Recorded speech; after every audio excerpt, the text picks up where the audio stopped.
7种过期的食物也是可以吃的，你知道吗？白酒也入选了。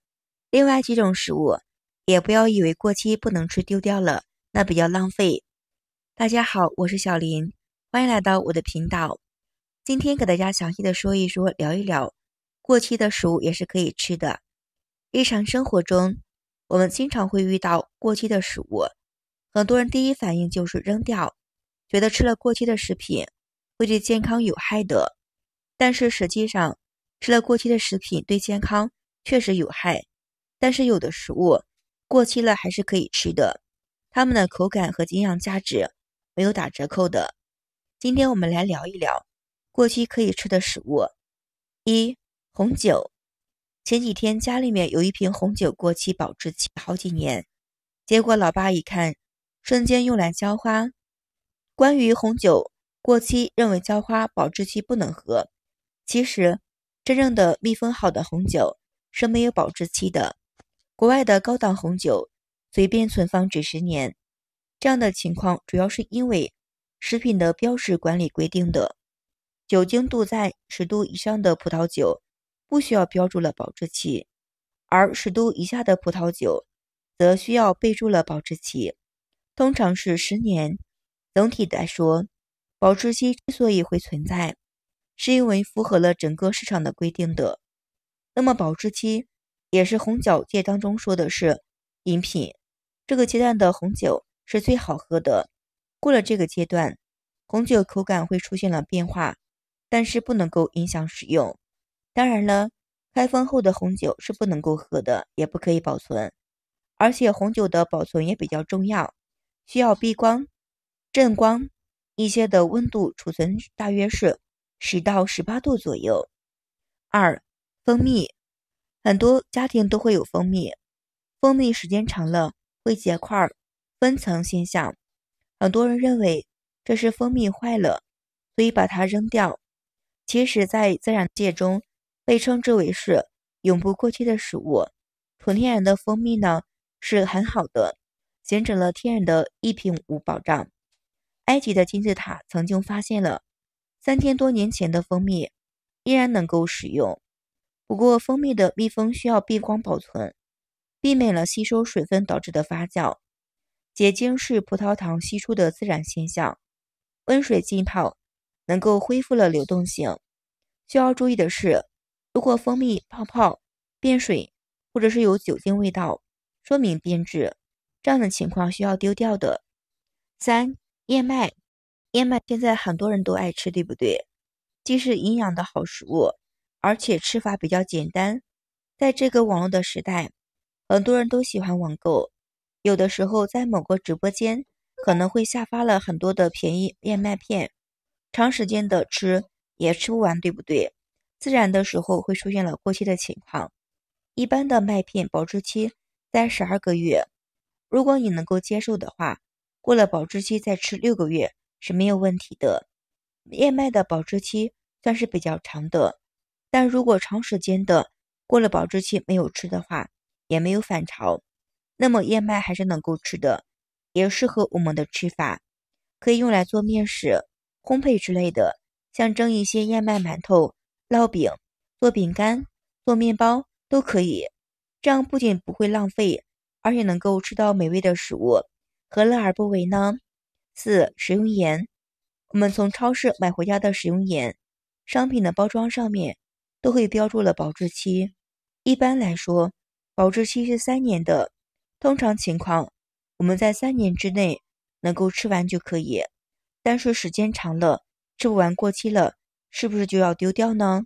其实盐是没有保质期的，可以说保存的时间比较得当，它是够永久保存，前提是需要是纯盐，没有任何的添加，只要放到了干燥避光的地方，能够一直保存，过期了仍然是可以用的。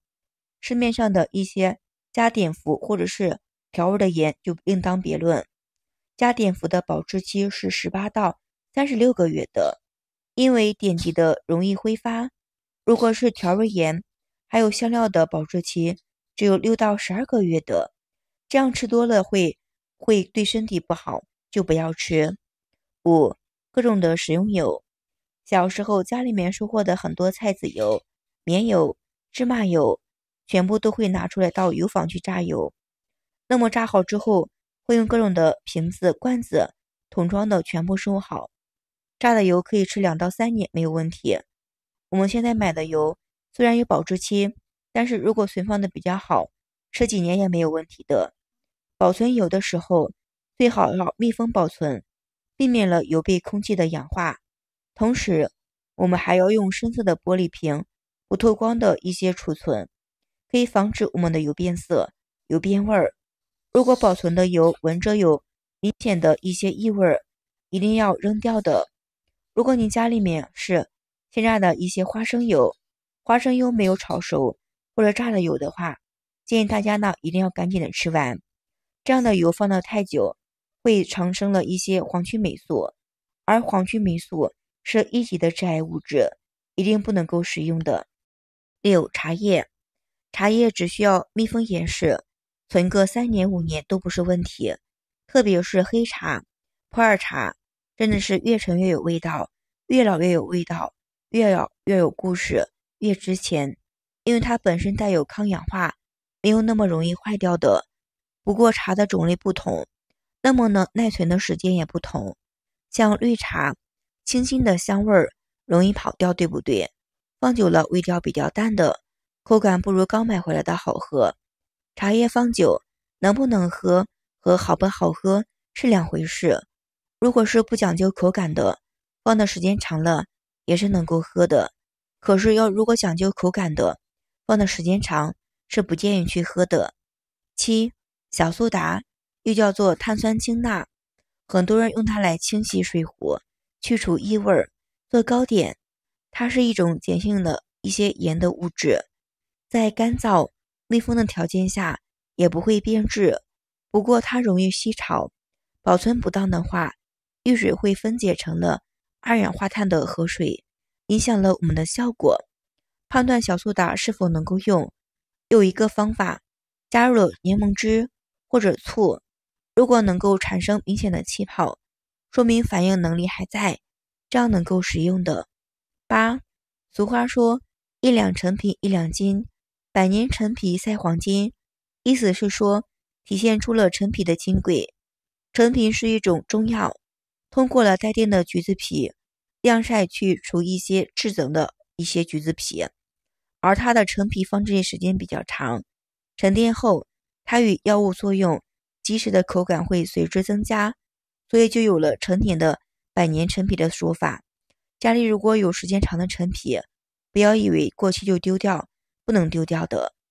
9. 酱油，酱油是厨房中的经常使用的一种调味品，但是酱油又分为是人工的酱油和纯手工的酱油。如果我们购买的是纯手工的酱油，那么就不用担心会存在过期的问题，无论放置多久，这个酱油是可以用的，放置的时间越长，它的味道会更好。我们只需要在商店去购买人工的添加酱油，这样的酱油呢，按照瓶身上备注的一些保质期用完，除了酱油是没有保质期的。厨房中使用的陈醋是一样的，购买是纯手工的陈醋，同样不存在过期的问题，放多久都可以。10. 干豆干，黄豆、豆干、蚕豆以前都是比较缺少的，每年收获的干豆都会储存起来，等闲暇的时候拿出来，这些豆子一放就是1年，有时候会放3年。自己家里面放了3年的红豆，干了之后煮了吃还是一样的，味道没有区别。干豆类是没有保质期，但它容易长虫子，大家保存豆子的时候要把它们放到避光的密封下保存，千万不能够直接放到空气中保存，这样会导致我们的豆子生虫子。不能够直接的见阳光，否则会导致我们的豆子发黑的。说到底了，保存的方法比我们的保质期更重要。盐需要密封的罐子不受潮，蜂蜜需要玻璃罐子避光保存，白糖呢需要放我们的铁盒子保存的比较好。奶粉开干之后需要密封保存，千万不能放冰箱会结块的。现在都提倡了我们的节约粮食，从我们的厨房下手，整理冰箱，有的过期食物我们可以吃的话就不要丢掉啦。好了，关于过期的一些食品分享到这里啦，非常感谢朋友们的支持和喜欢，谢谢大家，我们明天视频再见。